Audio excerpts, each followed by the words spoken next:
So long भिडियोमा चाहिँ हामी होरिजेन्टल रेन्ज चाहिँ निकाल्यौँ हैन। यदि लङ भिडियो हेर्नु भएको छैन भने च्यानलमा गएर लङ भिडियो चाहिँ हेर्नु होला। अब कहिलेकाहीँ के दिन सक्छ भन्दाखेरि आर म्याक्सको भ्यालु कति हुन्छ, मतलब म्याक्सिमम होरिजेन्टल रेन्ज चाहिँ कति हुन्छ। अब म्याक्सिमम होरिजेन्टल रेन्ज हुनलाई यु इनिसियल भेलोसिटी त्यही नै हुन्छ, जी को भ्यालु त डेफिनेटली त्यही नै भइहाल्यो भने हामी केमा डिपेन्डेन्ट भयो, यो साइन टु थीटामा डिपेन्डेन्ट भयो। अब म्याक्सिमम हुनलाई साइन टु थीटाको भ्यालु त म्याक्सिमम हुनु पर्यो हैन। साइन टु थीटाको म्याक्सिमम भ्यालु भनेकै 1 होइन र। अब साइन इन्भर्स गर्यौँ भने 2 थीटा इक्वल टु कति आयो 90 डिग्री हैन।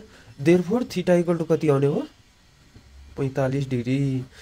यहाँबाट हामीलाई के थाहा भयो भन्दाखेरि जब इनिसियल भेलोसिटी 45 डिग्रीमा या कुनै अब्जेक्ट 45 डिग्रीमा फाल्यो भने त्यसले के गर्दो रहेछ भन्नाले म्याक्सिमम होरिजेन्टल रेन्ज कभर गर्दो रहेछ।